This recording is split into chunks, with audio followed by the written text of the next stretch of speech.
Sahyadri top 10 news या बातमीपत्राचे प्रायोजक आहेत Mac Care super speciality hospital Ahmednagar.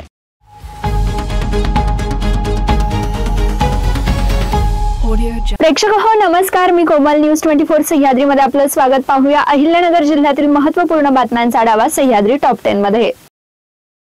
कार्यकर्ता घडविणारी संस्था म्हणून पंचायत राज व्यवस्थेतील जिल्हा परिषद आणि पंचायत समितीकडे पाहिलं जातं। या संस्थांच्या निवडणुकीसाठी सोमवारी काढण्यात आलेल्या आरक्षणामुळे अनेकांचा निवडणूक लढण्याचा पत्ता कट झालाय, तर काहींचा निवडणूक रिंगणात उतरण्याचा मार्ग मोकळा झालाय, तर काहींना पत्नीचा आधार घेऊन जिल्हा परिषदेच्या राजकारणात उतरावं लागणार आहे। या आरक्षणामुळे नव्या चेहऱ्यांना संधी मिळणार आहे।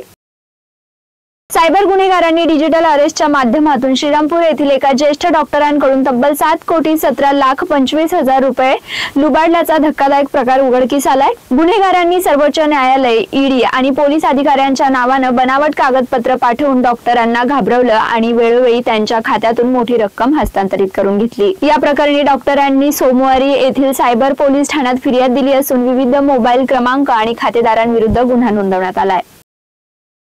ज्या घरात महिलांचा सन्मान आदर होतो त्याच घरात लक्ष्मीपूजन सार्थकी ठरेल।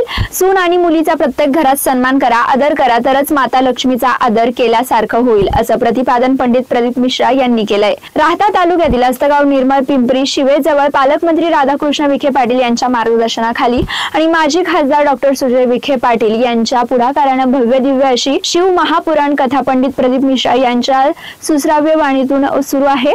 कालच्या कथेच्या दुसऱ्या दिवशी भाविकांचा अथांग सागर पाहायला मिळाला। कथा मैदानातील तीनही पॅन्डल भाविकांनी फुलून गेले होते। भाविक मिळेल तिथे बसून या पवित्र शिवकथेचा आस्वाद घेत आहेत।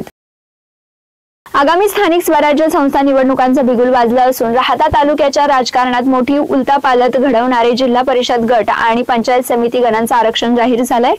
हे आरक्षण जाहीर होताच तालुक्याच्या राजकीय वर्तुळात एकच खळबळ उडाली असून अनेक मातब्बर नेत्यांच्या हक्काच्या जागांवर आरक्षणाची कुऱ्हाड पडल्यानं त्यांची कोंडी झाली आहे।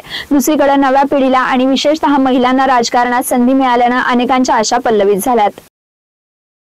श्रीरामपूर येथील एसटी महामंडळाची जमीन शासनाची असून या संबंधी 7-12 आणि 8 वर काही नोंदी राहिल्या असतील तर त्या 1 नोव्हेंबर पर्यंत पूर्ण करून एसटी महामंडळाच्या बस स्थानकाचं काम तातडीनं चालू करण्याचे आदेश राज्याचे परिवहन मंत्री प्रताप सरनाईक यांनी प्रशासनाला दिलेत।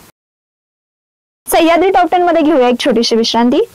रोखोक पत्रकारिता, निर्भीड बाणा आणि कणखर भूमिका, महाराष्ट्राचा सखा, सत्याचा पाठीराखा, शब्दांचं सामर्थ्य, विश्वसनीयतेची उंची, न्यूज 24 सह्याद्री।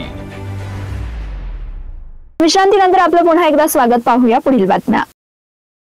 अकोले पंचायत समितीच्या 12 गणांसाठी सोमवारी आरक्षण सोडत जाहीर करण्यात आली आहे। 12 पैकी 10 जागा विविध घटकांसाठी आरक्षित असून 2च जागा खुल्या वर्गासाठी आहेत, तर जिल्हा परिषदेच्या 6 गटांपैकी 5 अनुसूचित जमातीसाठी आरक्षित झाले असून केवळ धामणगाव आवारी गट सर्वसाधारण महिलेसाठी आरक्षित आहे। मवेशी, वारंगुशी, सातेवाडी, खिरविरे, राजूर आणि समशेरपूर हे 6 गण अनुसूचित जमातीसाठी आरक्षित आहेत। यातील मवेशी, सातेवाडी आणि खिरविरे हे गण अनुसूचित जमाती महिलांसाठी आरक्षित असून उर्वरित 3 गण अनुसूचित जमाती व्यक्तीसाठी आरक्षित आहेत।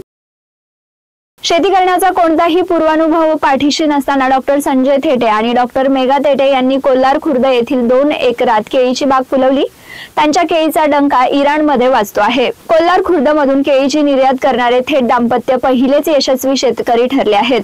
संजय थेटे दंतरोग तज्ञ असून त्यांच्या पत्नी आयुर्वेदच्या डॉक्टर आहेत। त्यांनी 2 एकरात G9 वाणाची केळीची बाग लावली आहे। बागेत 2200 झाडं आहेत। 11 महिन्यात केळी तयार झाली आहेत। कडीकुलपांचा वापर होत नसलेल्या मुलखावेगळ्या शनिशिंगणापूर गावात शनैश्वर देवस्थान ट्रस्टच्या संपूर्ण प्रशासकीय कार्यालयास लावण्यात आलेलं सील राज्यात आणि देशात चर्चेत आलंय। औरंगाबाद उच्च न्यायालयाच्या आदेशानंतर लावण्यात आलेलं सील कायम असल्यानं कर्मचाऱ्यांचा दिवाळी बोनस आणि पगार अडचणीत सापडले आहेत। बरखास्त केलेले विश्वस्त आणि नव्यानं कारभारी पाहत असलेल्या कार्यकारी समिती कुठलाच निर्णय घेत नसल्यानं देवस्थानला आवश्यक असलेले साहित्य आणायचे कसे असाही प्रश्न उभा राहिलाय।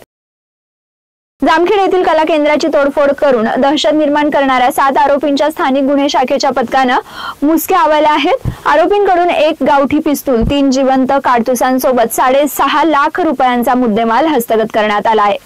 दरम्यान या प्रकरणातील आणखी 11 आरोपी फरार असून पोलीस त्यांचा शोध घेत आहेत. जामखेड येथील एका कला केंद्रातील आरोपींनी तोडफोड केली. गेल्या काही दिवसांपूर्वी कोपरगाव मतदारसंघात अतिवृष्टीने शेतकऱ्यांचं उभ्या पिकाचं मोठ्या प्रमाणात नुकसान झालं आहे. नुकसानग्रस्त भागात अनेक ठिकाणी पंचनामे व्यवस्थित झालेले नाहीत, त्यामुळे शेतकरी मदतीपासून वंचित राहणार आहेत. शेतकऱ्यांना मदत मिळत असेल तर मिळू द्या, तुमच्या पगारातून कपात करून मदत द्यायची नाही, अशा शब्दात आमदार आशुतोष काळे यांनी अधिकाऱ्यांना खडेबोल सुनावलेत. पंचायत समितीच्या सर्व विभागातील तसंच पशुसंवर्धन आणि शासकीय पशु पैदास केंद्र या विभागासंदर्भातील नागरिकांच्या विविध समस्या आणि अडचणी सोडवण्यासाठी आमदार आशुतोष काळे यांनी जनता दरबार घेऊन उपस्थित अधिकाऱ्यांना सूचना केल्या. या जनता दरबारात अनेक नागरिकांनी आपले प्रश्न मांडले, परंतु मागील जनता दरबाराच्या तुलनेत या जनता दरबारात प्रश्न घेऊन येणाऱ्या नागरिकांची संख्या कमी होती. ज्या नागरिकांनी प्रश्न मांडले त्यामध्ये रस्त्यांचे प्रश्न, भूमिगत गटारींचे प्रश्न, ग्रामसेवक उपस्थित राहत नाहीत, घंटागाडी बंद असल्यामुळे गावात कचऱ्याचे ढीग साचलेत, घरकुलाला वाळू मिळत नाही, पशुसंवर्धन विभागाकडून शासनाच्या लाभाच्या योजना नागरिकांपर्यंत पोहोचत नाहीत, जिल्हा परिषदेतील शिक्षक सातत्याने गैरहजर असतात, जिल्हा परिषद शाळेतील विद्यार्थ्यांना निकृष्ट दर्जाचा पोषण आहार दिला जातोय, अशा अनेक समस्या नागरिकांनी या जनता दरबारात आमदार आशुतोष काळे यांच्या पुढे मांडल्या असता त्यांनी त्याच ठिकाणी संबंधित अधिकाऱ्याला त्याचा खुलासा करण्याचं सांगून त्या अडचणी तातडीने सोडवण्याच्या सूचना केल्यात. नुकसानीचं कसं दाखवता येईल असं काम आपण केलं असेल, पण तरी देखील मला 3 गावांमधून आज पुन्हा एकदा तक्रारी आलेल्या आहे. अंजनापूर, बहादरपूर आणि रांजणगाव, देशमुख आणि शहापूर हे 3-4 गावांमधून तक्रारी आल्या का आपले पंचनामे व्यवस्थित झालेले नाहीये. मी तहसीलदार साहेबांनाही कानावर घातलं, तुमच्यापैकी कोण असेल या 4-5 गावांमध्ये तर ते पंचनामे व्यवस्थित न झाल्यामुळं आता जी काही मदत दिवाळीच्या अगोदर येईल तर दिवाळीच्या मदतीमध्ये हे लोक हुकतील असं मला वाटतंय आणि विनाकारण तो रोष माझ्यावर येईल. तर काही जरी झालं का आमदार काही झोपले होते का, हे आपण खरं म्हणजे ठीक आहे, मी म्हणत नाही का 100% सगळ्यांचे नुकसान झालं असेल, 10-20% लोकांचं नसेलही झालं, पण आता मदत जर येऊ राहिली तर सगळ्यांना दिली तर काय फरक पडतोय. तुमचे पगार तर चालूच आहे ना, तुमचे पगार कपात करून द्यायचं म्हणत नाही मी. तुम्हाला पगाराचा विषय काढला तर एकदम वाईट वाटायला लागलं काय, तर तुमच्या कुठल्याही अडचणी किंवा तुमच्यावर आल्यानंतर तुम्ही स्वाभाविक तुमचा आवाज उठवणारच आहे. शेतकऱ्यांसाठी कधीतरी म्हणजे हे आसमानी संकट आहे.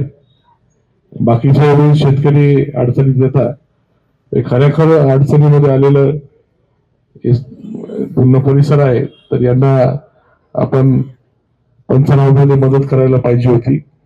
आता कोणी केलेलं आहे ते मला माहित नाही, तुमचे जर लोक असतील तर त्यांना ती पुढच्या काळामध्ये तरी योग्य समज द्यावी अशा प्रकारची सूचना या निमित्ताने करतो. आणि जे काही प्रश्न आज